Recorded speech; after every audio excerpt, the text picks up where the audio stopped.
एक ऐसा गांव जहां सुबह सूरज की रोशनी के साथ जिंदगी मुस्कुराती थी, लेकिन जैसे ही शाम ढलती पूरा गांव अचानक बिल्कुल खामोश हो जाता था। लोग तुरंत अपने दरवाजे और खिड़कियां बंद कर लेते थे और इस खामोशी के बीच बस एक आवाज गूंजती थी,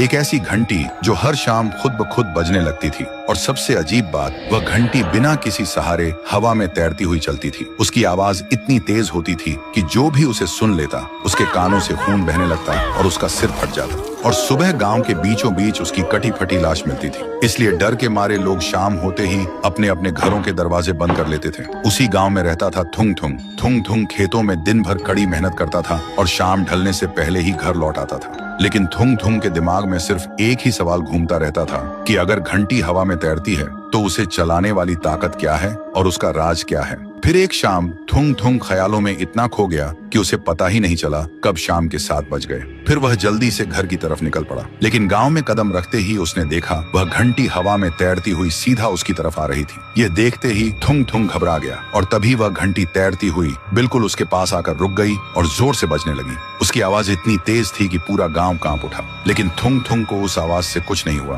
क्योंकि वह बचपन से ही बहरा था। लेकिन उसे लोगों के होंठ पढ़ना बहुत अच्छे से आता था। तभी घंटी अचानक बजना बंद हो गई और घंटी से एक छोटी बच्ची की आत्मा बाहर निकली। उसका चेहरा बिल्कुल सफेद था और आंखें चमक रही थीं। थुंग थुंग ने डरने के बजाय बड़े प्यार से पूछा, तुम तो एक मासूम बच्ची हो, फिर हर शाम इस घंटी के साथ लोगों को मौत क्यों बांटती हो? यह सुनते ही आत्मा की आंखों से आंसू बहने लगे और फिर वह बोली, मेरा नाम छुटकी है, मैं इसी गाँव में रहती थी। एक शाम मैंने देखा मेरा बाप मेरी माँ को कुल्हाड़ी से काट रहा था, क्योंकि उसे मेरी माँ से नहीं किसी और औरत से प्यार था। यह देखकर मैं डर के मारे जम गई, लेकिन मेरे बाप ने मुझे देख लिया और मुझे भी गांव के बाहर उस सुनसान कुएं में जिंदा फेंक दिया और मेरी खेलने वाली घंटी भी मेरे ऊपर फेंक दी। और मरते वक्त मेरी आखिरी चीख उस घंटी में कैद हो गई। तब से मेरी आत्मा सिर्फ अपने बाप से बदला लेना चाहती है। लेकिन इस घंटी की आवाज इतनी तेज है कि मेरे ना चाहते हुए भी बेकसूर लोग मर रहे हैं। थुंग थुंग ने जब यह सब छुटकी के होंठों से पढ़ा तो उसका खून खौल उठा और छुटकी से कहा, मैं तुम्हें तुम्हारा बदला दिलाऊंगा। फिर अगली शाम थुंग थुंग ने चुपके से छुटकी के बेरहम बाप के घर के चारों तरफ पेट्रोल छिड़क दिया।